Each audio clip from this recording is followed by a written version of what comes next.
అటు కౌన్సిల్ని ఇటు శాసన సభలో బీఆర్ఎస్ పార్టీని బీఆర్ఎస్ ఎల్పీని విలీనం చేసుకోవడమే లక్ష్యంగా కాంగ్రెస్ పావులు కదుపుతుంది. గ్రేటర్లో బీఆర్ఎస్ ఎమ్మెల్యేలపై కాంగ్రెస్ గురిపెట్టింది.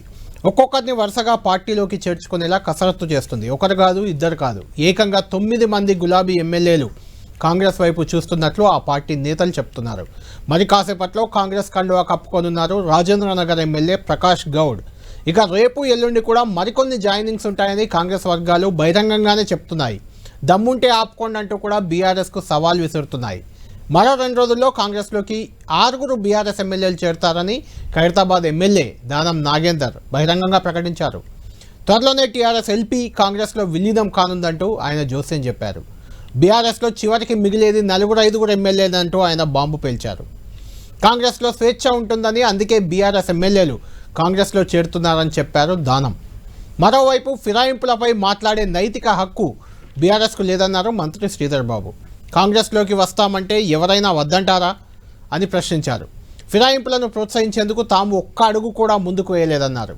గతంలో తమ నేతలను భయపెట్టి బీఆర్ఎస్లో చేర్చుకున్నారని, ఇప్పుడు అలాంటి పరిస్థితి లేదని, వారంతట వారే కాంగ్రెస్లోకి వస్తున్నారని అంటున్నారు శ్రీధర్ బాబు. మరోవైపు సీఎం రేవంత్ రెడ్డిపై మెదక్ ఎంపీ రఘునందన్ రావు తీవ్ర విమర్శలు చేశారు.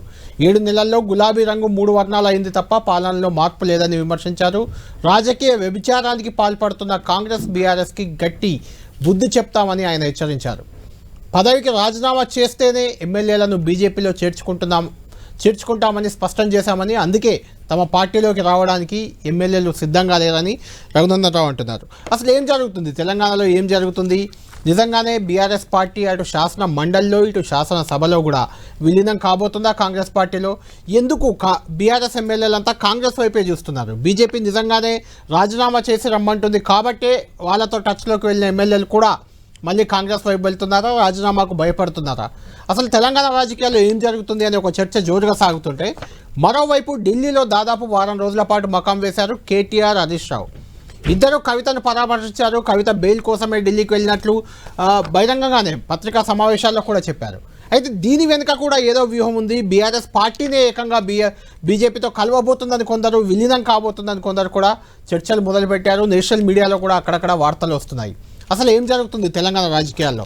ఇదే అంశంపై చర్చిద్దాం. మనతో పాటు జాయిన్ అవుతున్నారు బీఆర్ఎస్ పార్టీ నుంచి ఆ పార్టీ కీలక నేత శ్రీధర్ రెడ్డి గారు, అదేవిధంగా బీజేపీ నుంచి ఆ పార్టీ అధికార ప్రతినిధి రచనారెడ్డి, కాంగ్రెస్ పార్టీ నుంచి ఆ పార్టీ ఆలేరు ఎమ్మెల్యే బీర్లా ఐలయ్య యాదవ్ కూడా కొద్దిసేపట్లో మనకు జాయిన్ అవుతారు. దానికంటే ముందు ఈరోజు కాంగ్రెస్ బీజేపీ నేతలు ఏమన్నారు ఒకసారి శ్రీధర్ రెడ్డి గారు చూద్దాం. చూసిన తర్వాత మన డిబేట్లోకి వెళ్దాం. ఇప్పటి వరకు మీకు సరైనటువంటి గౌరవం దక్కలేదు. కేటీఆర్ గారితో అపాయింట్మెంట్ కావాలంటే అక్కడ అడగాలి, కింద అడిగితే పిలిస్తే పోవాలి. కర్మగాలి పోతే గంటల తరబడి ఎమ్మెల్యేలు బయట కూర్చోవాలి. ఇదేనా రాజకీయం అంటే ఇది సొంత ఆస్తి లేక మీరు చేశారు. ఒక ప్రైవేట్ సంస్థ, ఒక కార్పొరేట్ ఆఫీస్ నడిపించినట్టుగా కేటీఆర్ నడిపించాడు. కాబట్టి ఇప్పుడు ప్రజల అర్థం అయిపోయింది. అర్థమై ఏం చేస్తున్నారు? మాకు ఒక ఆత్మగౌరవం ఉండాలి, సెల్ఫ్ రెస్పెక్ట్ ఉండాలి. సెల్ఫ్ రెస్పెక్ట్ ఉంటే మేము పోతామనే ఉద్దేశంతోనే ఈరోజు చాలామంది వస్తారు. ఇప్పుడు ప్రకాష్ గౌడ్ గారు ఈరోజు కలిశారు. తర్వాత నెక్స్ట్ లైన్లో ఉన్నారు ఒక 6 మంది. రేపో మాపో వాళ్ళు కూడా జాయిన్ అయిపోతారు. ప్రజలకు సేవ చేయాలని, దాంట్లో భాగంగా ముందంజలు ఉండాలని క్రమంలో ఈరోజు నాగేందర్ గారు మాట్లాడుంటారు తప్ప మా పార్టీ పక్షాన, మా ముఖ్యమంత్రి పక్షాన దీన్ని ప్రోద్బలం చేయాలని, ఫిరాయింపులు ప్రోద్బలం చేయాలని ఎక్కడ కూడా ఒక అడుగు ముందుకేసి వెళ్తలేదు. స్పష్టం ఇది. అంటే అందుకోసమే చెప్తా ఉన్నాం, ఎవరైనా వచ్చి స్వచ్ఛందంగా మేము చేసుకునేది ఒక తీరు ఉంది, వారు చేసుకునే తీరు ఒకటి. వారెవరైనా మా కాంగ్రెస్ పార్టీ ఈరోజు ప్రజల పక్షాన సంక్షేమం అభివృద్ధి కార్యక్రమంలో ముందుకెళ్తా ఉన్న తరుణంలో ఆకర్షితులై వారు వస్తూ ఉన్నారు. అప్పుడేం జరిగింది? భయం, భక్తి, మళ్ళా ఇంకా ఏదో ముందుకు చూపెట్టి చాలా మంది కాంగ్రెస్ పార్టీ శాసనసభ్యులు ఆ రోజు తీసుకోవడం జరిగింది. సో వారికి నైతికంగా మమ్మల్ని ఏదో అడిగే హక్కు లేదు. వారికి lost their moral right to ask us. నైతికంగా అసలు వారికి హక్కు కూడా లేదు వారు మాట్లాడటానికి. ఈరోజు సంక్షేమం అభివృద్ధిలో తప్పకుండా చెప్పిన పనులను చేయడానికి ప్రయత్నం చేస్తా ఉంది. మేము కూడా దీంట్లో పాత్రదారులుగా ముందుకు వస్తామంటే అవుతాడు. భారతీయ జనతా పార్టీ చాలా స్పష్టంగా చెప్పింది ఒక మాట ఏంటంటే, Bharatiya Janata party is a party with difference. మా పార్టీలోకి రావాలనుకుంటున్నటువంటి గౌరవ శాసనసభ్యులకి నేను చెప్పింది, కర్ణాటకలో, మధ్యప్రదేశ్ లో ఎట్లయితే వాళ్ళు ఎన్నిక కాబడినటువంటి పార్టీ శాసనసభ సభ్యత్వానికి రాజీనామా చేసి ఎన్నికలకు వచ్చిండ్రో అట్లా ఇప్పుడు మా పార్టీలో చేరడానికి వచ్చేటువంటి గౌరవ శాసనసభ్యుల్ని ఆయా శాసనసభ సభ్యత్వాలకి రాజీనామా చేసిరండి, ఉప ఎన్నికలకు పోదామని మేము అనేటువంటి ఒక మాట వారికి చెప్పాం. కాబట్టి దానికి సంబంధించి మాతో సంప్రదింపుల్లో ఉన్నటువంటి అనేక మంది ఎమ్మెల్యేలు ఏం చేద్దాం అనేటువంటి విషయంలో కొంత సమయం తీసుకుంటున్నారు తప్ప భారతీయ జనతా పార్టీలోకి ఎవరు రాము అని చెప్పట్లేదు. There are so many people are there. Congress లకు పోయిన దానికంటే ఎక్కువ మంది భారతీయ జనతా పార్టీలో జాయిన్ అవుతారు. Wait for the time. Right, Sridhar Reddy garu విన్నాం కదా, అంటే కాంగ్రెస్ పార్టీ వాళ్ళు కానీ బీఆర్ఎస్ వాళ్ళు కానీ బీజేపీతో కూడా టచ్లో ఉన్నారు, అయితే రాజీనామా చేయమంటున్నాం కాబట్టి మాకు రావట్లేదు అని రఘునందన్ రావు గారి మాట. కాంగ్రెస్ వాళ్ళు ఇంకా 5-6 కూడా వస్తారు. ఈరోజు ప్రకాష్ గౌడ్ కొద్దిసేపట్లో జైన్ కాబోతున్నారు అని దానం నాగేందర్ గారు చెప్తున్నారు. అసలు ఈ ఫిరాయింపులు, ఈ పార్టీలు మారడం గురించి మాట్లాడే నైతిక అర్హతే బీఆర్ఎస్కి లేదు. ఎందుకంటే గతంలో మా ఎమ్మెల్యేలు వాళ్ళు భయభ్రాంతులకు గురి చేసి, ప్రలోభాలకు గురి చేసి తీసుకున్నారు. మేము ఇప్పుడు వస్తామంటే తీసుకుంటున్నాం, వస్తామంటే వద్దంటామా అనేది శ్రీధర్ బాబు గారు చెప్తున్నారు. బేసికల్ ఇప్పుడు మంత్రిగా వారు అదే విషయం చెప్పాలి కదా. అందరూ స్వచ్ఛందంగా అభివృద్ధిని చూసి, సంక్షేమాన్ని చూసి మాత్రమే మా దగ్గరకు వస్తున్నారు. వాళ్ళ నియోజకవర్గాలను నెంబర్ 1గా ఉంచుకోవాలనే ఆలోచన ఉంటుంది కదా. గతంలో బీఆర్ఎస్ పార్టీ చేర్చుకుంది కాబట్టి వాళ్ళకి ఆ మోరల్ రైట్ లేదని చెప్పేసి మంత్రి గారు అంటున్నారు. ఇప్పుడు వాస్తవానికి గతంలో మా పార్టీ కూడా 2014 నుంచి 18 వరకు అప్పుడున్న సందర్భంలోనే ఓటుకు నోటు సందర్భంలో జరిగినటువంటి వ్యవహారాలు ఇవన్నీ జరిగినాయి కొన్ని. ఆ తర్వాత 2018 నుంచి మళ్ళీ 23 వరకు జరిగిన సందర్భాల్లో ఫిరాయింపులు జరిగినాయి. కాబట్టి కొద్దిగా ఇటువంటి సందర్భాల్లో మీలాంటి వాళ్ళు గట్టిగా ప్రశ్న వేసినప్పుడు సమాధానం చెప్పడానికి ఇబ్బందిగానే ఉంటుంది. అంటే ఏమి వెనకపోయేదేం లేదు.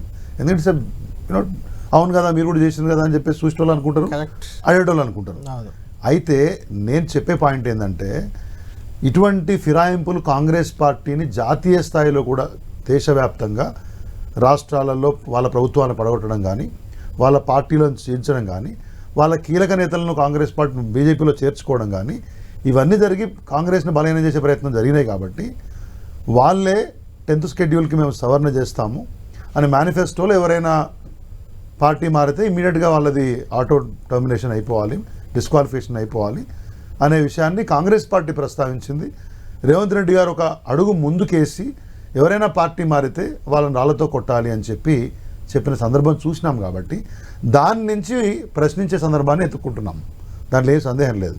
నేను అదే అడుగుతా ఉన్నాను, ఇవాళ ఏం ఆశించి ఎందుకు బీఆర్ఎస్ పార్టీ ఎమ్మెల్యేలను తీసుకువెళ్తున్నారు అని చెప్పేసి అంటే, వాళ్ళు చెప్పేది ఏంటంటే మళ్ళీ మేము సుస్థిరత కోసము మా ప్రభుత్వం పడిపోద్దని చెప్పి మీరు అన్నారు కాబట్టి మేము తీసుకొని పోతున్నాము, స్వచ్ఛందంగా పోతున్నాము. మీడియాగా మీరు అడిగినా, బీఆర్ఎస్ పార్టీ ప్రతినిధిగా నేను మాట్లాడినా, ఇప్పుడు వీర్లయ్య గారు వస్తారని చెప్పి వారు మాట్లాడినా చూసే ప్రజలకు బ్రహ్మాండంగా తెలుసు ఎందుకు ఎమ్మెల్యేలు పార్టీ ఆ రోజు మారినా ఈ రోజు మారినా అనే విషయం. వ్యక్తిగత ప్రయోజనం లేకుండా ఎలక్టెడ్ రిప్రజెంటేటివ్స్ పార్టీలు మారుతున్నారంటే చెవిలో పూలు పెట్టుకోవడానికి ఎవరు సిద్ధంగా లేరు. ప్రజలు కూడా పూర్తి స్థాయిలో ఆలోచిస్తారు. ఇవాళ ఉన్నటువంటి ఎమ్మెల్యేల యొక్క ఆర్థిక వ్యవస్థ ఎవరిది ఏదైతే ఉందో, వాళ్ళ ఎమ్మెల్యేల కంటే ముందేముంది, ఇప్పుడేముంది, వాళ్ళందరూ ఏం వెలగబెట్టినారు, ఏం చేసినారు, అన్ని విషయాలకి పూర్తి స్థాయిలో ప్రజలలో ఒక గొప్పదైనటువంటి అవగాహన ఉంది. ఒకటేంటంటే రెండు సార్లు మీరు బీఆర్ఎస్ పార్టీ గుర్తు మీద ఎమ్మెల్యే గెలిచారు. పోయిన ఎన్నికలలో కొన్ని సర్వేలలో 30-40 మందిని మారిస్తే బాగుంటుందేమో అని చెప్పేసి బాహాటంగా చర్చించుకున్న సందర్భంలో కూడా కేసీఆర్ గారు పూర్తి స్థాయిలో వారి మీద ఒక విశ్వాసం ఉంచి చాలామంది ఔత్సాహికులు మాలాంటి వాళ్ళం ఉన్నా కూడా వాళ్ళకే టికెట్లు ఇచ్చి ప్రోత్సహించినారు. దాంట్లో కొంతమంది గెలిచారు, కొంతమంది ఓడిపోయినారు. గెలిచిన వాళ్ళంతా మా గొప్ప అనుకుంటే మన గ్రేటర్ హైదరాబాద్ పరిధిలో మనం చూసినాం. మొత్తంగా 25 సీట్లలో 16 సీట్లు మేము గెలిచినాం, మిగతా పెరిఫెరీస్లో కూడా చూసినాం. పార్లమెంట్ వచ్చే వరకు పరిస్థితి మొత్తంగా తిరగబడింది. అంటే ఏంటి, కేసీఆర్ ఇమేజ్ మీద, పోయిన 10 సంవత్సరాల్లో హైదరాబాద్లో జరిగిన డెవలప్మెంట్ మీద, లేకపోతే కేటీఆర్ గారికి వ్యక్తిగతంగా హైదరాబాద్ నగరంలో ఉన్నటువంటి ఒక ఇమేజ్ అనుకోండి, ప్రభుత్వం పనితీరు ఆధారంగానే ఎమ్మెల్యేలు గెలిచారు తప్పితే వీళ్ళెవరు పెద్దగా, అంటే కొంతమందికి వ్యక్తిగత ప్రాబ్లం కొంత ఉండొచ్చు, కానీ మొత్తంగా వాళ్ళ ద్వారా గెలిచిందనే సిస్టమ్ లేదు కదా. దాన్ని అనుసరించి రేవంత్ రెడ్డి గారు మాట్లాడిన గతంలో మాటలు, లేకపోతే వాళ్ళ యొక్క మేనిఫెస్టోలో చెప్పిన అంశాన్ని ఆధారంగా చేసుకొని మాత్రమే ఇవాళ మాకు వీళ్ళను అడిగేటటువంటి ఒక నైతికమైనటువంటి విలువ వచ్చింది అని చెప్పేసి నేను రైట్. ఐలయ్య యాదవ్ గారు మాతో జాయిన్ అవుతున్నారు. ఐలయ్య యాదవ్ గారు గురించి శ్రీధర్ రెడ్డి గారు చెప్తున్నారు, ఎమ్మెల్యేలు ఎవరైనా అప్పుడు మారినా ఇప్పుడు మారినా వ్యక్తిగతంగా ఏదో స్వలాభం కోసమే మారుతున్నారు తప్పితే వేరే కారణం ఏం లేదు. అంటే నాకు ఒక అనుమానం ఏంటంటే, మీరు చెప్తుంది మా ప్రభుత్వాన్ని కూల్చేస్తామన్నారు వీళ్ళు బీజేపీ బీఆర్ఎస్, కాబట్టి వాళ్ళు వస్తున్నారు మా ప్రభుత్వాన్ని కాపాడేందుకు, వాళ్ళకు వాళ్ళు వస్తున్నారు అని మీ నాయకులు చాలామంది చెప్పారు. అంటే రేవంత్ రెడ్డి ప్రభుత్వాన్ని కాపాడుకోవాలని రేవంత్ రెడ్డికి వ్యతిరేకంగా పోటీ చేసి గెలిచిన ఎమ్మెల్యేలు 6 నెలల్లోనే ఎందుకు అనుకుంటారు? ఒకటి, బీజేపీ నుంచి ఎందుకు రావట్లేదు ఎవరు, ఓన్లీ బీఆర్ఎస్ నుంచి ఎందుకు వస్తున్నారు అంటే ఏం చెప్తారు మీరు?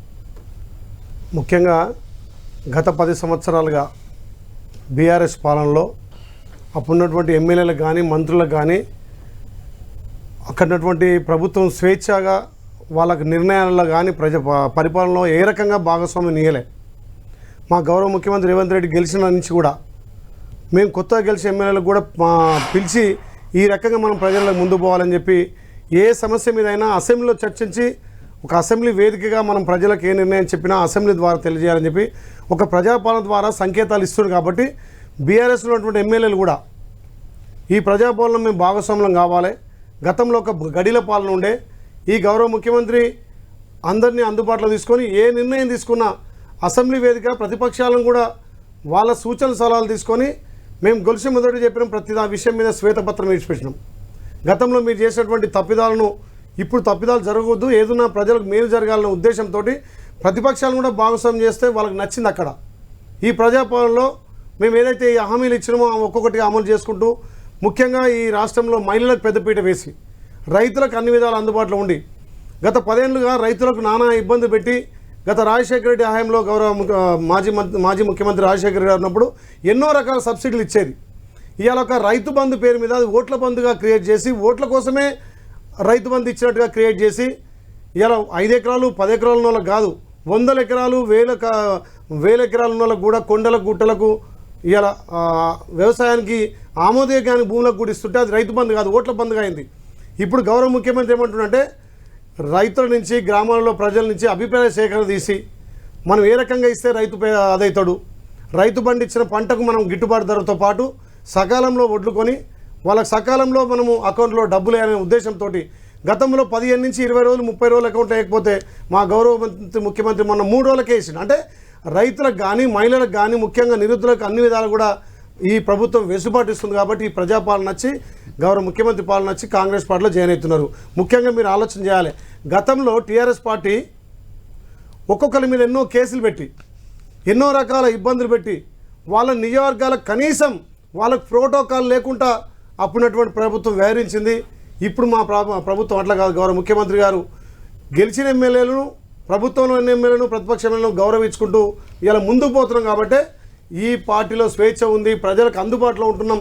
ఏదైతే ప్రజలకు ఇచ్చిన వాగ్దానాలు ఒక్కొక్కటిగా నెరవేరుస్తుంది. కాబట్టి గౌరవ ముఖ్యమంత్రి రేవంత్ రెడ్డి నాయకత్వంలో ఇంకా ఈ తెలంగాణలో 20 ఏళ్ళు ప్రభుత్వం ఉంటుందన్న నమ్మకంతో ఇవాళ టీఆర్ఎస్ వాళ్ళు అంటే మీరే రేవంత్ రెడ్డి గారు అన్నమాట ఒకటి మీకు గుర్తు చేస్తాను.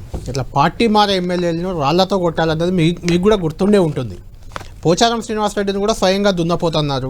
కడియం శ్రీగారిని అక్కడ ఆయన కులం మీదనే అనుమానం ఉంది, దాని మీద విచారణ చేయాలన్నారు. అలాంటి వాళ్ళని మీరు చేర్చుకున్నప్పుడు మీకు బీఆర్ఎస్ కూడా గతంలో చేర్చుకుంది, నో డౌటే లేదు అందులో. వాళ్ళకి మీకు తేడా ప్రజాపాలన, అది నిరంకుశ పాలన అని చెప్పుకోవడానికి ఎక్కడ కనిపిస్తుంది? అది గతంలో ఉన్న పరిస్థితులకు ఇప్పుడున్న పరిస్థితులకు చాలా తేడా ఉంది. గతంలో వాళ్ళు చేర్చుకోలే, వీళ్ళు ఎమ్మెల్యేలు స్వచ్ఛందంగా పోలే. మీరు చూసిరు అక్కడ కేంద్రంలో ఉన్నటువంటి బీజేపీ కూడా ఎన్నో రకాల ఐడీలు, ఈడీలు, సిబిఐలు వాటి ద్వారా అక్కడ వాళ్ళు ఇబ్బంది పెట్టిరు. ఇక్కడ ఉన్నటువంటి ప్రతిపక్షాల మీద ఎంతో ఒత్తిడి పెట్టిరు. అంతకు తెలంగాణ రాష్ట్రంలో ఒక దళిత నాయకుడు ప్రతిపక్ష హోదా లేకుండా కూడా చేసినటువంటి ఘనత అది టీఆర్ఎస్ ప్రభుత్వం దక్కింది. మరి వాళ్ళేమో ఆ రోజు రాజ్యాంగబద్ధంగా చేర్చుకున్నామంటున్నారు. వాళ్ళు చేస్తేనేమో సంసారం, మేం చేస్తేనేమో ఇంకోటి. మీరు చెప్పాలి, అవునా కాదా? నేను మీరు చేసింది కరెక్ట్ అయితే వాళ్ళు చేసేది కరెక్టే కదా. చర్చ స్టార్ట్ చేసినప్పుడే చెప్పిన, ఇది మేము ఆన్సర్ చేయడానికి ఒక ఇబ్బందికర పరిణామమే. మేము ఒఫీషియల్గా చేసినా కాన్స్టిట్యూషన్గా చేసినా ఎమ్మెల్యేలు జాయిన్ అయినరు. ఇవాళ ఇట్లా లెక్క చేసుకుంటా పోతే 26 మంది అవుతారేమో నాకు తెలియదు. కానీ నేనేమంటున్నా అంటే, ఒక్కసారి ఇవాళ దానం నాగేంద్ర గౌడ మాడినరు, లేకపోతే ఆయన 10 సంవత్సరాలు ఎమ్మెల్యేగా ఉన్నారు. ఇవాళ చాలామంది హైదరాబాద్ నగరంలో అందరు ఎమ్మెల్యేలు కేసీఆర్ గారి నాయకత్వంలో 2 సార్లు ఎమ్మెల్యేలు అయినరు. సరే, ఇక ఎవరెవరి చరిత్ర ఏందనేది ప్రజలకు బాగా తెలుసు. ఎట్లా అవ్వగలిగినరు, కేసీఆర్ కెరిస్మా లేకుంటేనే వీళ్ళందరూ ఎమ్మెల్యేలు అయినరా అనేది ఒక అంశం అయితే, ఏం పని చేయనీయలేదు ఎమ్మెల్యేలని ఒక మాట నాకు అర్థం కాలేదు. బేసికలీ ఏ సంక్షేమ పథకమైనా రైతు బంధు నుంచి మొదలుపెట్టి ఆసరా పెన్షన్ల వరకు, కరెంటు దగ్గర నుంచి మొదలుపెట్టి ఇరిగేషన్ వరకు, ఇంటర్నల్ రోడ్స్ నుంచి మొదలుపెట్టి ఓవరాల్ కనెక్ట్ వరకు, whatever is the programme taken up by the government of Telangana during last 10 years, ఏ ఎమ్మెల్యే యొక్క నియోజకవర్గంలో పనిచేయలేదా కేసీఆర్ గారు? ఏదైనా గ్రామానికి పోతానంటే, ప్రజలను కలుస్తానంటే, లేకపోతే ఒక రోడ్డు కావాలంటే, ఓ బ్రిడ్జి కావాలంటే, ఓ చెక్ డ్యామ్ కావాలంటే, దేన్ని కాదన్నారండి? నాకు అర్థం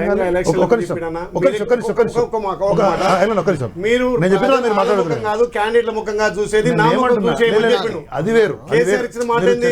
మీరు అభ్యర్థులను చూడకండి, ముఖ్యమంత్రి చెప్పిండా లేదా? ఒక మాట అంటే నిలబడ్డ ఎమ్మెల్యేలకు ఎక్కడ వాల్యూ ఇచ్చింది? మీరు వినాలి ఒక నిమిషం. అంటే ఒకటి ఆ చర్చ వేరు, ఆ చర్చకు మీకు సమాధానం చెప్తే మీరు అన్నారు కాబట్టి నేనేమంటున్నానంటే, బేసిక్గా ఏ ఎమ్మెల్యేను వాళ్ళ యొక్క క్షేత్రంలో పనిచేయకుండా కేసీఆర్ ఆపిండు చెప్పాలి, ఏ మంత్రిని వాళ్ళ శాఖలో పనిచేయకుండా కేసీఆర్ ఆపిండో చెప్పాలి, ఏ సంక్షేమ అభివృద్ధి కార్యక్రమం చేపట్టినటువంటి 100 ఉన్నాయి కదా, ఇవన్నీ కూడా ఏ నియోజకవర్గంలో ఫలానా వాళ్ళు ఎమ్మెల్యేలు కాబట్టి ఇవాళ ఫస్ట్ పోయినటువంటి 7 ఎమ్మెల్యేసే చెప్తాను.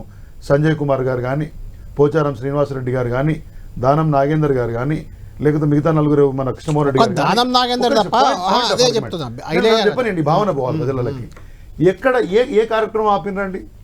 ఇవాళ దగ్గర కొన్ని 100 చెక్ డ్యామ్స్ కట్టినరు, కొన్ని 100 బ్రిడ్జిలు కట్టినరు, రోడ్ కనెక్ట్ చేసినాం, సంక్షేమ పథకాలు రకరకాలుగా అనుకోండి, CMRFలు, ఎల్ఓసీలు, ఏదైనా కేసీఆర్ గారు ఎమ్మెల్యేగా ప్రజాక్షేత్రంలో ఒక ఎమ్మెల్యేకు లభించినటువంటి ఒక అర్హతను దేన్ని కాదన్నాడు అంటున్నా నేను. మీ ఎమ్మెల్యేగిరి చేయనీయలేదా? దేశంలో ఎక్కడ లేని విధంగా తెలంగాణ రాష్ట్రంలో ఎమ్మెల్యేకి ఒక అడ్రస్సు, ఒక ఆఫీసు, ప్రజలు వస్తే కూర్చొని మాట్లాడడానికి ఎమ్మెల్యేకి ఒక దఫ్తరు ఎన్నడన్నా పెట్టిందండి వేరే ప్రాంతాలలో? ఇవాళ ఉందా అంటున్నా.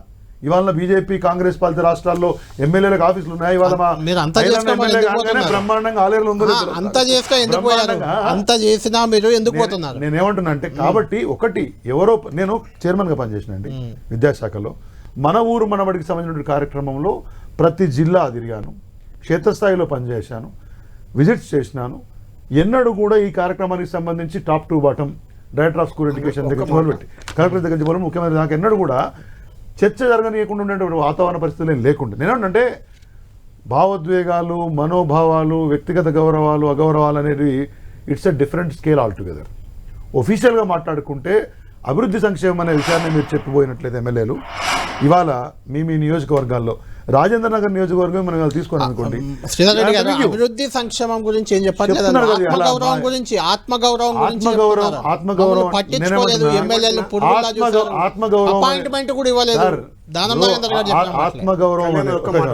మీరు చెప్తారు.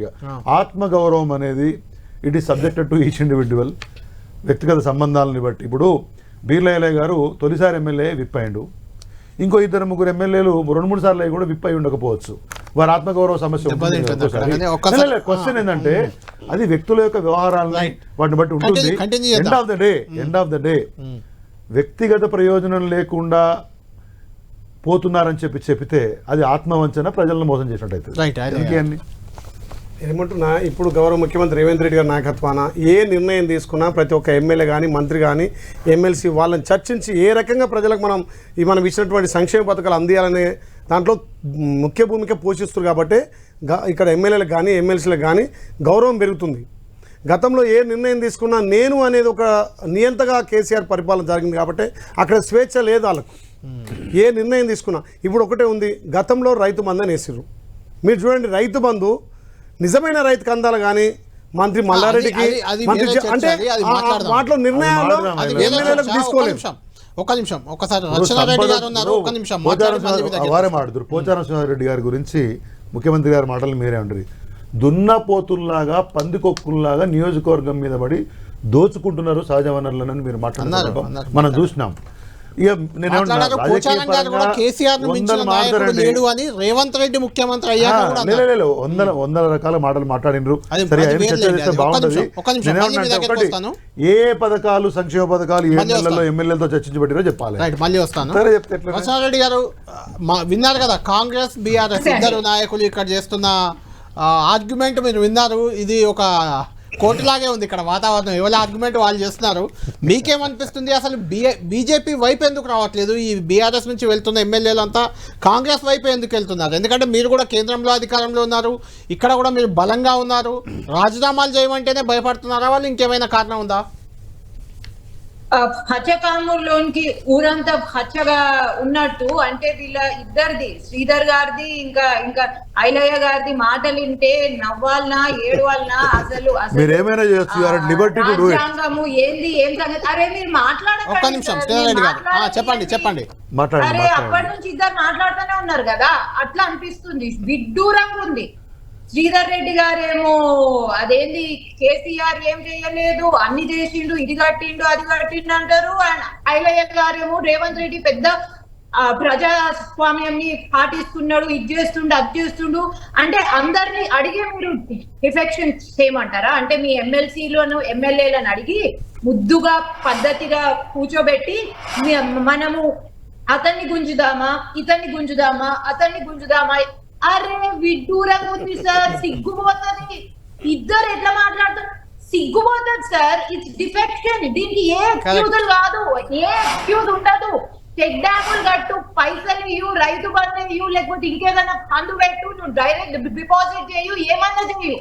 నువ్వు రాజ్యాంగం అను, నువ్వు ఇదను, నువ్వు ఓట్ ఫర్ ఓట్ అను, లేకపోతే నేను పెద్ద ప్రజాస్వామ్యాన్ని కాపాడుతున్నా అని చెప్పేసి ఇప్పుడు దానికి ఎక్స్క్యూజెస్ లేవు.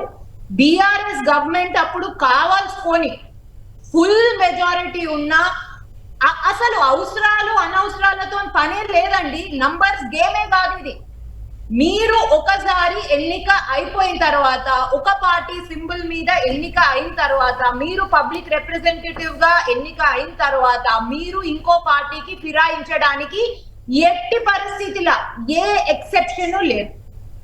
అండ్ అది తెలిసి కేసీఆర్ మళ్ళీ కాంగ్రెస్ ని మొత్తం ఖాళీ చేశాడు.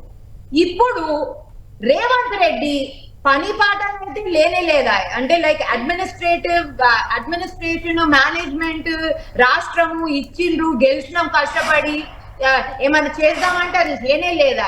పకేతం ఈ పనే ఉన్నది. ఏంది? వీని గుంజుదామా వాని భారతీయ జనతా పార్టీ ఒక్కటే అన్నది, మేము ఎవ్వరిని ఫిరాయింపు చట్టానికి విరుద్ధంగా రానివ్వము. మీరు రాష్ట్రాల గురించి కదా, మీరు ఎన్నో రాష్ట్రాల ప్రభుత్వాల గురించి కదా పెట్టలేదు కదా. సో ఎవరన్నా వచ్చేసరి ఇంకా దానం నాగేందర్ మాట్లాడుడైతే అసలు విడ్డూరం కన్నా విడ్డూరం. ఎవరన్నా మరి అంత ఆశ్చర్యపోకండి కానీ సంజయ్ కుమార్ ఆగండి శ్రీధర్ గారు ఒక్క నిమిషం, ఆగండి. మీరు ఇట్లనే ప్రసంగం ఇచ్చుకుంటూ పోతే విన్నాం కదా. నేను చెప్పేది ఏంటంటే మరి అంత ఆశ్చర్యపోకండి, వినాలే. గరికపాటి మోహన్ రావు అన్నాడు, ఒకసారి అడగాలి, పోయి అడుగు. గరికపాటి వినమ్మా, ఇక్కడ దానం నాగేందర్ సరే వాళ్ళ మళ్ళీ మాట్లాడదాం కానీ మీరు మరీ ఎక్కువ విడ్డూరంగా ఫీల్ కాకండి. కళ్యాణ్ గారు కళ్యాణ్ గారు ఒక నిమిషం ఆగమ్మా. నువ్వు ఒక పాయింట్ ఉంది, ఒక్క నిమిషం, ఒక్క నిమిషం పాయింట్ ఉంది. రచన 1 minute శ్రీధర్ రెడ్డి గారిది ఒక పాయింట్ ఉంది. రచన గారు ఒక్క నిమిషం, రచన గారు నైతిక విలువలు ఈ విలువలు అంటే వినాలి కానీ నేనేమంటున్నా, ఉందండి. ఫస్ట్ పడాలంటే దానం నాగేందర్ మీదనే. ఎందుకంటే ఇక్కడ ఒక్క నిమిషం శ్రీధర్ గారు, ఇక్కడ డిఫెక్షన్ కండువాలు మార్చుకుంటుండ్రు అని చెప్పేసి ఫోటోలు అడిగే ప్రశ్నకు సమాధానం చెప్తారా చెప్పరా? మీరు అంటారు బాజాప్తా నువ్వు ఎంపీ టికెట్ కరెక్టే, అది కోట్ల వాదించాలి, ఈడ వాదిస్తే వస్తుంది. రచన గారు ఇక్కడ ఒక పాయింట్ ఉంది. శ్రీధర్ రెడ్డి గారు ఒక్క నిమిషం. నేను అనేక సార్లు అడిగినా మళ్ళీ అడుగుతున్నా. వెంకయ్య నాయుడు గారు ఉపరాష్ట్రపతిగా ఉన్నప్పుడు, రాజ్యసభ చైర్మన్ గా ఉన్నప్పుడు శరద్ యాదవ్ గారు పార్టీ మారినందుకు అంత పెద్ద నాయకుడిని ఆయన వేటేశారు.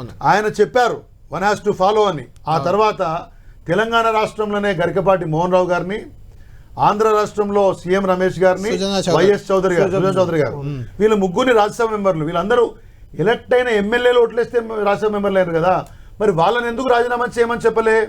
Why are you selectively choosing శాసనసభ? ఎందుకు అనర్హత వేయలేదు? పాపం వెంకయ్యనాయుడు గారిని కూడా వినమ్మ ఒక నిమిషము. Why did not they resign? Nor they haven't been asked. అన్ని ముచ్చట్లు చెప్పొద్దు ఇట్లా. మరి అంత విడ్డూరము, ఆశ్చర్యపోయినాము. చట్టం ఒక జోక్ అయిపోయింది. That is what I am saying. You are in the central government for the past 10 years. You are there in the central government for the past 10 years. ఎందుకు టీట్లెస్ గా ఉంది ఇంకా అది? You could have corrected it rather. మీరు మా కాంగ్రెస్ మీ కాంగ్రెస్ కాదండి, 10 సంవత్సరాలు మీరు గవర్నమెంట్ లో ఉన్నారు. You are there in the government for the past 10 years. How come Jyothiraj ఏ పార్టీకి వెళ్ళి వచ్చిండండి? కాంగ్రెస్ వచ్చిండా? ఆయన ఏమంటే రాజ్యసభ మంత్రి కాదే. Don't tell all the stories అండి. ఒకటి నేను అడుగుతున్నా you have 2 central minister here. Disqualify చేయాలనే రచన గారి డిమాండ్ కూడా ఉంది. అయితే ఒక్క నిమిషం అజయ్ యాదవ్ గారు, అంటే ఫిరాయింపుల చట్టం అనేది అయితే ఒకటి ఉంది. పాంచ్నాయలో రాహుల్ గాంధీ గారు కూడా చెప్పిన మాట అది. ఏంటి, పార్టీ మారగానే అసలు దాని మీద ఎలాంటి చర్చ అక్కర్లేదు, చట్టాలు అక్కర్లేదు, ఏది అక్కర్లేదు, డిస్క్వాలిఫై చేసేయాలి వాళ్ళను అనే రకంగా పాంచ్నాయలో పెట్టారు. నిన్నగాక మొన్న మీ ఎమ్మెల్సీ జీవన్ రెడ్డి గారు కూడా ఇదే మాట అన్నారు. అంటే పార్టీలు మారిన దగ్గర అక్కడ మీకు ఇబ్బంది అవుతున్నా, అక్కడ అప్పటికే ఉన్న ఏనుగు రవీందర్ రెడ్డి బాన్స్వాడ్లో కానీ, జీవన్ రెడ్డి జగిత్యాల్లో కానీ, లేదంటే అక్కడ సరిత తిరుపతి ఏమైతే ఒక 4 సార్లు ఏడ్చింది కృష్ణమోహన్ రెడ్డిని తీసుకోవద్దని. అలా వాళ్ళు ఏడుస్తున్నా మీ పార్టీలో ఉన్న నాయకులు ఎందుకు తీసుకుంటున్నారు? నిజంగానే భయం ఉందా మీకు కూలిపోతుంది, వాళ్ళు రాకపోతే ప్రభుత్వం ఉండదు అనుకుంటున్నారా మీరు? మాకు మొదటి నుంచి ఎలాంటి భయం లేదు. తెలంగాణ ప్రజలు సంపూర్ణమైన మెజార్టీ ఇచ్చారు. 64 సీట్లు, మా మిత్రపక్షం ఒకటి కలిపి 65 సీట్లు ఉన్నాయి. కానీ గెలిచిన మొదటి నుంచి 9 రోజులు మేము ప్రమాణ స్వీకారం చేసిన తర్వాత మీ ప్రభుత్వం పడగొడతాం అంటే ఉన్నటువంటి టీఆర్ఎస్ నాయకులంతా కూడా ఇది ప్రజాప్రభుత్వం, ప్రజలు దీంట్లో మేము భాగస్వాములు కావాలి అని. ఆగమ్మా ఒక్క నిమిషం తల్లి, మీ లెక్క రాష్ట్రాలు కూల్చలేదమ్మా. ఏదో పోయిందని మీరు ఎందుకు అడుగుతున్నారు? మీ రాష్ట్రాలు కూల్చారు మీరు.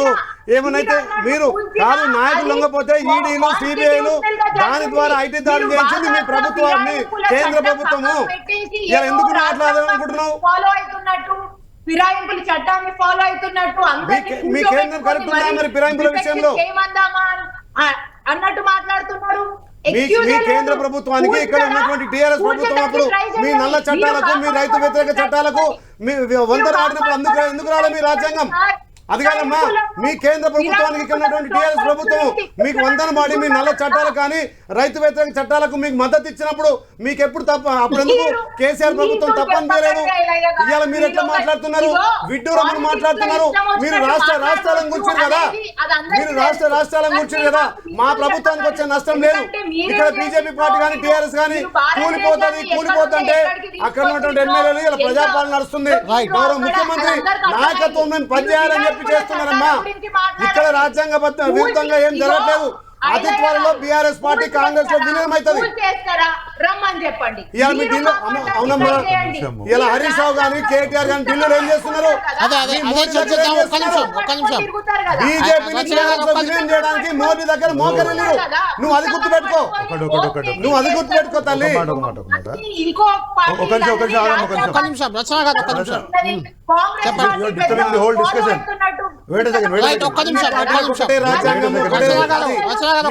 ఒకటి మేము చేసినప్పుడు అంటే మీరు తప్పది. మీరు ఏదో రాజ్యసభలో నేర్చుకున్న వాళ్ళు రాజీనామా చేయించండి. కేంద్రంలో మంత్రిగా ఉన్న రాజ్యసభ ఉన్నోళ్ళు మరి వాళ్ళు ఎందుకో రాజీనామా చేయించలేదు?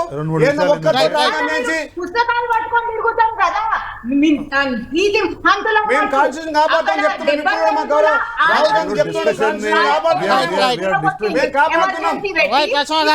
రెడ్డి గారు. అంటే విలీనం అసెంబ్లీ కౌన్సిల్ వరకే పరిమితం అవుతుందా, లేదంటే కాంగ్రెస్ పెట్టే టార్చర్ అనుకోండి, లేకుంటే ఎమ్మెల్యేల వలసలు అనుకోండి, ఇదేదైనా అందరు వెళ్ళిపోతున్నారు కాబట్టి పార్టీనే విలీనం చేస్తే పని అయిపోద్ది అనే ఆలోచన ఏమైనా బీఆర్ఎస్ చేస్తుందా?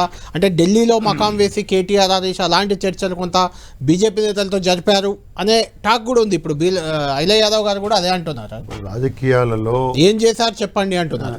ఈ మాత్రం ఎత్తుపల్లాలు చూడని అనుభవం కేసీఆర్ గారి అంటే ఎవరన్నా అమాయకత్వం అవుతుంది. డ్యూరింగ్ ది లాస్ట్ 23 years ఉద్యమం కోసం స్టార్ట్ చేసిన రోజు నుంచి మొదలుపెట్టి అనేక ఎన్నికలు మధ్యలో రాజశేఖర రెడ్డి గారి ఉన్న సమయంలో ఎమ్మెల్యేలు మారటాలు, ఎమ్మెల్సీ ఎన్నికలలో కొంతమంది ఎమ్మెల్యేలు చెయ్యవడాలు, ఆ తర్వాత రకరకాలుగా చూసినటువంటి సందర్భంలో ఇవాళ ప్రభుత్వం పోయినా మీరు గుర్తుపెట్టుకోండి 39 మంది ఎమ్మెల్యేలను ప్రజలు గెలిపించారు, 37.5% మంది ఓట్లు వేసినారు. పార్లమెంట్లో ఒక డిఫరెంట్ నెరేటివ్ పోయింది. జాతీయ పార్టీలకు ఐదర్ దిస్ ఆర్ దట్ అనే పద్ధతిలో ఐదర్ కాంగ్రెస్ ఆర్ బీజేపీ అన్న స్టైల్లో ఎలక్షన్ పోయింది కాబట్టి మేము దెబ్బతిన్నాం. అంత మాత్రాన పార్టీని కలిపేసుకోవడానికి ఒక 23 ఏళ్ళ చరిత్ర ఉండి 60 లక్షల మంది కార్యకర్తలు ఉన్నటువంటి ఒక పార్టీ 39 మంది పోయేటోళ్ళు పోతుండొచ్చు, కానీ end of the day they are all BRS party MLAs elected on the symbol of car under the leadership of KCR. కాబట్టి వాళ్ళు పోయినంత మాత్రాన ఏదో జరిగిపోతుంది, దానికి భయపడి పార్టీని మర్జ్ చేసుకుంటారు అని చెప్పేసి ఇవాళ కక్ష సాధింపు కార్యక్రమాలు కొన్ని కేంద్ర ప్రభుత్వం చేస్తుండొచ్చు. కాంగ్రెస్ వైపు నుంచి ఎమ్మెల్యేల మీద ఒత్తిడి ఉండొచ్చు, వాళ్ళ వ్యాపారాల కోసమో స్వలాభం కోసమో వేటికి భయపడో, కొంత వయసు ఎక్కువై అన్నీ అచీవ్ చేసినామో ఇప్పుడు మీద పోరాడాలని చెప్పి కొంతమందో ఆ పోరాట పట్టి మీద కోల్పోయో పోతుండొచ్చు. అంత మాత్రాన పార్టీని విలీనం చేయాలి, లేకపోతే ఇంకెవరితో పొత్తు పెట్టుకోవాలనుకుంటే మొన్న పార్లమెంట్ ఎలక్షన్ టైంలో పొత్తు పెట్టుకోకపోదుమా? ఈ పార్లమెంట్ ఎన్నికలకు ముందు అంతకుముందు సంవత్సరం బీఆర్ఎస్ పార్టీగా పేరు రూపాంతరం చెందిన వందలాది టీవీ షోస్లో, నేషనల్ మీడియా ఇంటరాక్షన్స్లో వందలాది సార్లు చెప్పినాం, we will be maintaining equal distance, కాంగ్రెస్కి బీజేపీకి సమాన దూరం పాటిస్తాము, దేశంలో ఆ వాక్యం ఉందని నమ్మినాం బలంగా. అదే ఎలక్షన్ మ్యాండేట్ వేరేలాగా వచ్చింది అనుకోండి, రాజకీయ పార్టీ మార్గం మార్చుకుంటుంది, పందా మార్చుకుంటుంది, వ్యవహార శైలిని మార్చుకుంటుంది, నాయకత్వం ఎవరైతే లైనప్ ఉన్నారో వాళ్ళని మార్చుకుంటుంది, సమయానుకూలంగా వచ్చినటువంటి ఒక ఆపదలను తట్టుకోవడం కోసము పద్ధతి మార్చుకుంటుంది, వ్యక్తులను మోహరించే స్టైల్ మార్చుకుంటుంది. అంత మాత్రాన మొత్తంగా పార్టీని ఏదో అదే కదా అసలు ఏం మీ స్టైల్ ఏం మారలేదనే కదా చర్చ. ఇప్పుడు 6 నెలలు అయింది అధికారం పోయి, పార్టీ బలోపేతం కోసం మీరు తీసుకున్న చర్యలు ఏంటి అంటే ఏం చెప్తారు? కార్యకర్తలకు నాయకులకు ఏమైనా ఉందా? మొత్తం రాజదండం చేతికిస్తే చెప్పిన పథకాలన్నీ అమలు చేయడానికి ఇబ్బంది పడుతున్నటువంటి సందర్భంలో ప్రభుత్వం ఉంటూ ముఖ్యమంత్రి నుంచి మొదలుపెట్టి మంత్రుల వరకు వచ్చింది 6 నెలలే కదా, ఇంతలో మా దగ్గర ఏమైనా మంత్రదండం ఉందా అన్న పద్ధతిలో మాడుతున్న సందర్భంలో ఒక రాజకీయ పార్టీకి ఒక వెనుకబాటు వచ్చినప్పుడు, ఇటువంటి దెబ్బ తగిలినప్పుడు అంత తొందరగా మారాలి అనే దృక్పథం సరైనది కాదు. ఎందుకంటే ఒకటి, ముందు సమీక్ష అవసరము, తర్వాత లోటుపాట్లను పూర్తి స్థాయిలో గుర్తించే అవసరము, చివరి దానికి ఆ లోతు వరకు కూడా ఉన్నటువంటి సమస్యలను కార్యకర్త స్థాయి నుంచి మొదలుపెట్టి అధినాయకత్వం వరకు ఉన్నటువంటి ఓవరాల్ డైనమిక్స్ని అర్థం చేసుకోవడం ఇంపార్టెంటు. అదే సమయంలో ఇక్కడ ఉన్నటువంటి అధికార పార్టీ, కేంద్రంలో ఉన్నటువంటి అధికార పార్టీ, వీళ్ళ వ్యవహార శైలి, ప్రజల యొక్క ఆస్పిరేషన్స్, వీటన్నింటినీ సమ్మిళితం చేసుకుని ఒక వ్యూహం చేసుకోవడం సమయం పడుతుంది తప్పితే అదేదో బలహీనతగా తీసుకుంటే వెళ్ళేవారిని పోతే పోని అని వదిలేస్తున్నారా? ఆపే ప్రయత్నాలు ఏమైనా చేస్తున్నారా? ఒకటి ఆపినా ఆగట్లేదా? మీరు ఒకటి, కేసీఆర్ గారు అనేక సందర్భాల్లో ఎమ్మెల్యేలతో మాట్లాడిన విషయాన్ని, వాళ్ళలో విశ్వాసాన్ని నింపే ప్రయత్నాన్ని, భరోసా కల్పించే ప్రయత్నాన్ని చేసినప్పుడు విడ్డూరం ఏంటంటే ఎమ్మెల్యేలకు మాత్రమే అబద్ధత ఉండడం, చాలా మందికి అబద్ధత లేకపోవడం. విడ్డూరం ఏంటి? ఓన్లీ ఎమ్మెల్యేలకు మాత్రమే చర్చ ఎవరు కార్పొరేషన్ చైర్మన్లు కార్పొరేటర్లు పోయినప్పుడు మీరు చర్చ పెట్టలే, ఎమ్మెల్యేలు మారుతున్నప్పుడు మీరు చర్చ పెడుతున్నారు.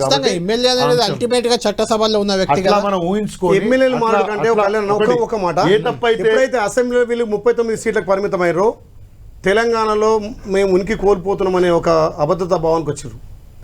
తెలంగాణలో 39 సీట్లు గెలిచి కాంగ్రెస్ పార్టీకి టీఆర్ఎస్ పార్టీకి 2% తేడా వచ్చింది, మేము ఓడిపోయినట్టు కాదు అని చెప్పి హరీష్ రావు, కేటీఆర్, కానీ ప్రజలు ఎక్కడ కాలే. కానీ వీళ్ళు దాన్నే అదును చూసుకొని కేంద్రంలో బీజేపీకి సపోర్ట్ ఇవ్వడానికి మీకు 3 నెలలనే 36 నుంచి 36% ఉన్నది, ఇలా 15% అంటే 20% ఓట్లను మీరు కాంగ్రెస్ సీట్లు ఇక్కడ 14 గెలుస్తున్నాయని చెప్పి మీరు సర్వేలు ఊహించి మీకున్నటువంటి అసెంబ్లీ నియోజకవర్గాల్లో బీజేపీకి మెర్జ్ చేసిన మాట వాస్తవా కాదా? 3 నెలల్లో 36 నుంచి 15% కంటే 20% ఓట్లు ఎట్లా ప్రజలు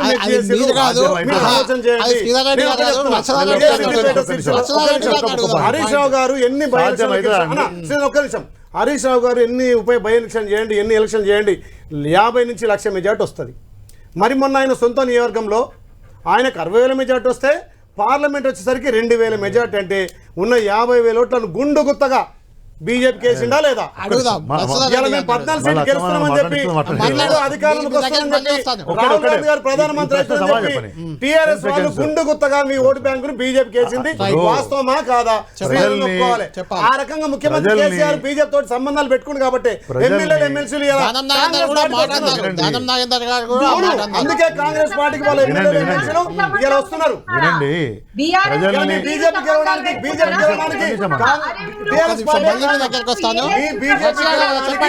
ఇవాళ బతికుండగానే శరీరంలో అవయవాలు అమ్ముకొని దానం చేసి మీ బీజేపీని గెలిపించాలి. ఎక్కడైతే అన్ని చోట్ల గెలిపేయాలి కదండి. వద్దనుకున్నారు కాబట్టి పార్లమెంట్ ఎన్నికల్లో ఓట్లు కాంగ్రెస్ బీజేపీ మధ్యలో షేర్ అయిపోయింది. ఐలయ్య గారు ఎట్లా మాట్లాడుతుంటే కాంగ్రెస్ కి ఇప్పటి నుంచో ఇట్లా కాంగ్రెస్ కి తెలంగాణ వారసత్వం వచ్చినట్టు మాట్లాడుతున్నారు.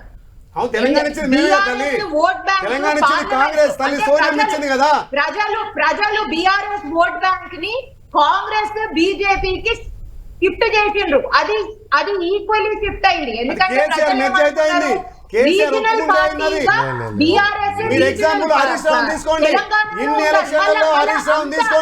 హరీష్ రావు ఎప్పుడు 50 నుంచి 1,00,000 గెలుస్తాడు.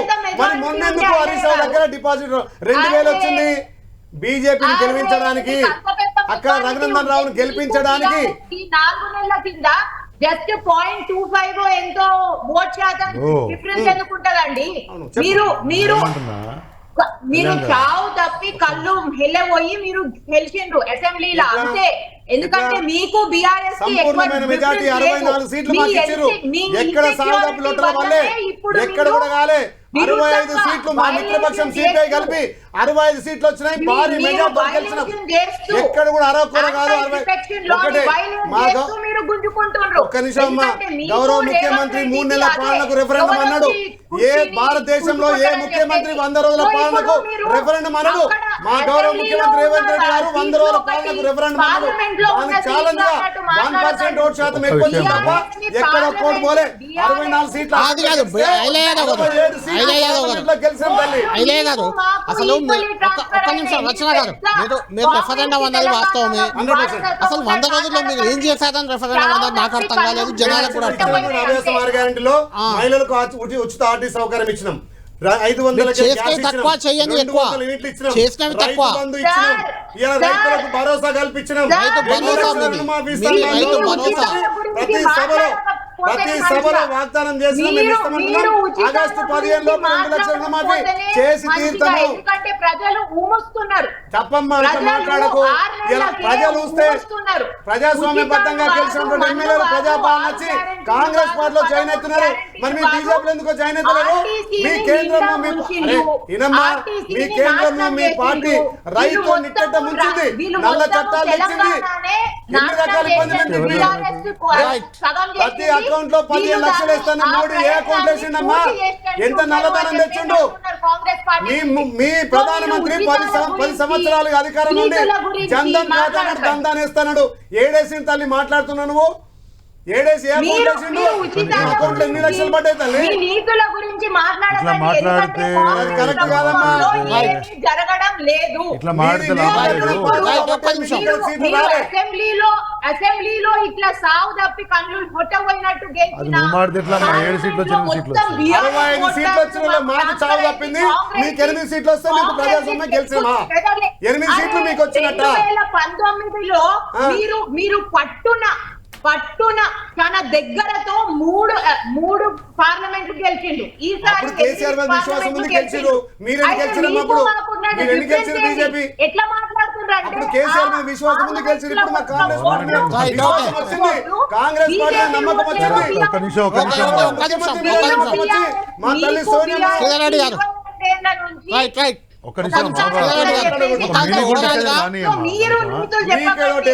ఆగండి. మరి అట్లా మాట్లాడితే గారు ఇప్పుడు 2 పార్టీలు కూడా ఎవరికైనా 8 పార్లమెంట్ సీట్లు వచ్చాయి, వాళ్ళ వైపే ప్రజలు ఉన్నారు.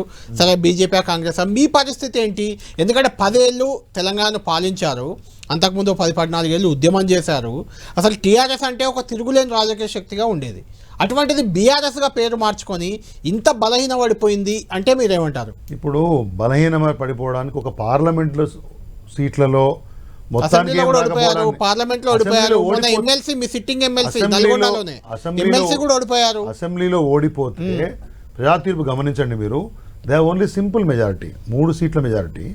ఒకటి వాళ్ళ మిత్రపక్షం అని చెప్పారు. We have got 39 MLA seats అండి, మీరేం ఊరికే మాట్లాడలేదు. ఆ తర్వాత ఒక ఎమ్మెల్సీ బై ఎలక్షన్ అయితే కూడా స్థానిక సంస్థల్లో కూడా ఎంత మేరకు ముఖ్యమంత్రి గారు ప్రభావం చూపించినా కానీ అది గ్రాడ్యుయేట్ పోయింది ఉన్నారు. గ్రాడ్యుయేట్ వెరీ నారో మార్జిన్ కదా. వరంగల్లో మీరు చూసారు ఓటి సిట్టింగ్ అది. హవెవర్ వాళ్ళు అధికారంలో ఉన్నారనే విషయాన్ని మీరు గమనించాలి. పార్లమెంట్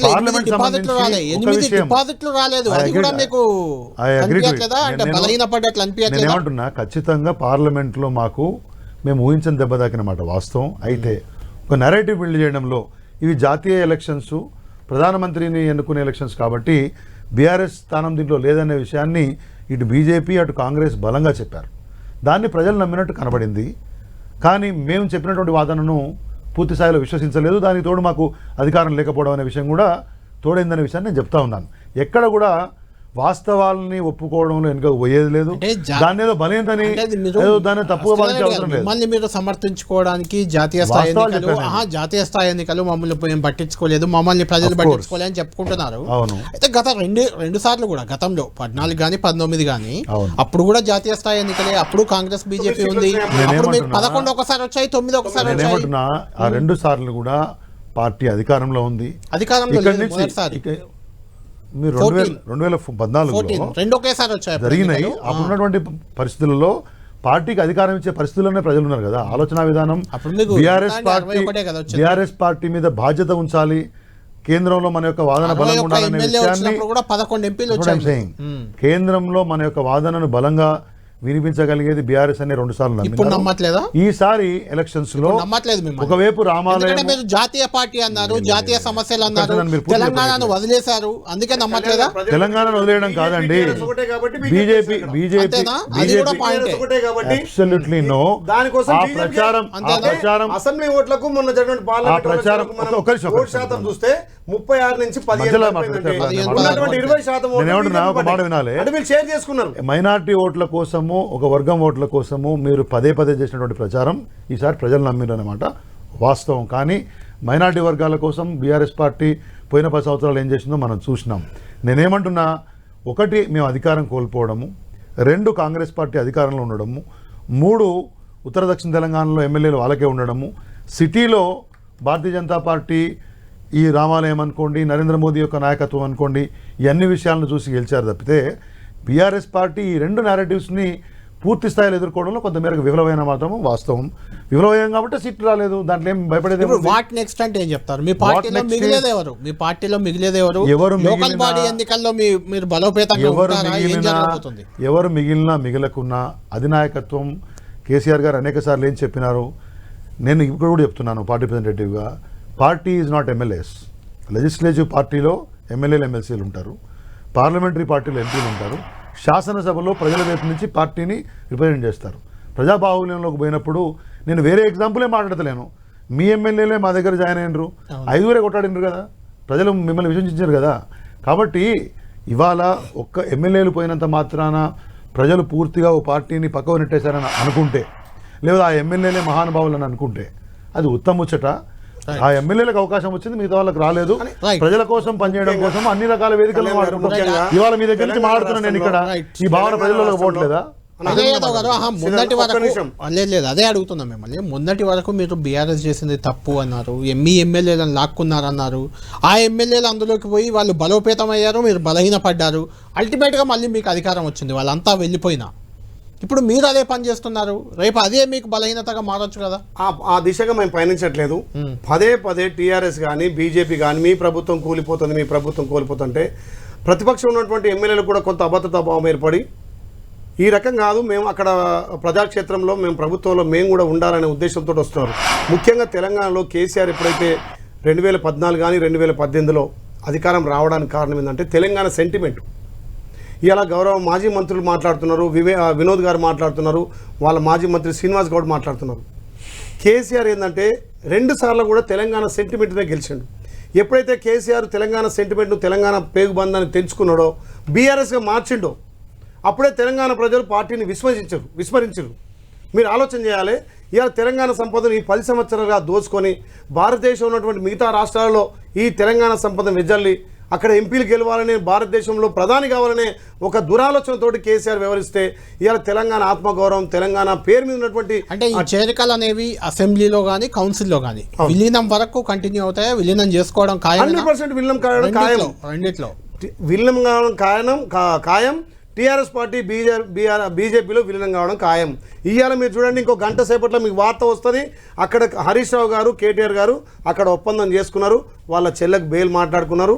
నేను ఇవాళ చెప్తున్నా, రేపు 2028-29 ఎలక్షన్లలో బీజేపీ టీఆర్ఎస్ మిగతా పార్టీలు ఒక్కటిగా పోటీ చేయబోతున్నాయి. సింగిల్ లార్జెస్ట్ పార్టీగా కాంగ్రెస్ పార్టీ పోటీ చేయబోతుంది.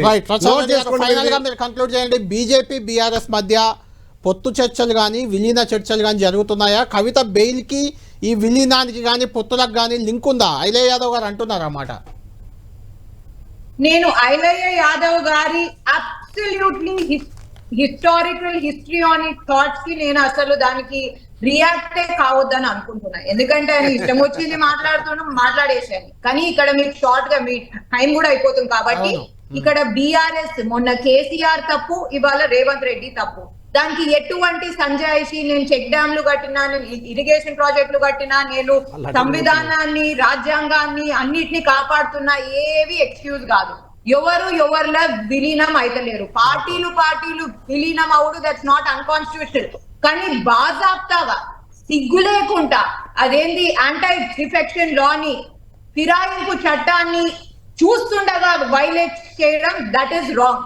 ఇప్పుడు పార్టీలు విలీనం కావాలన్నా లేకపోతే అదేంటి బీఆర్ఎస్ లెజిస్లేటివ్ పార్టీ మొత్తం కాంగ్రెస్ లో విలీనం కావాలన్నా అది ఒకటేసారి జరగాలి. ఒకటేసారి and all at once. That is constitutional. దానికి యాంటీ డిఫెక్షన్ లా అట్రాక్ట్ కాదు. ఇట్లా మొన్న దానం నాగేందర్ వచ్చే, ఇవాళ సంజయ్ వచ్చే, రేపు ఇంకా ఎవడు వస్తాడు. అదేంటి అది డాన్స్ డ్రామా లాగా ఉంది అంతే. It is a clear violation of anti defection law. Congress single largest party కాదు కదా. కాంగ్రెస్ 2029 లా కనిపించకుండా వెళ్ళిపోతుంది.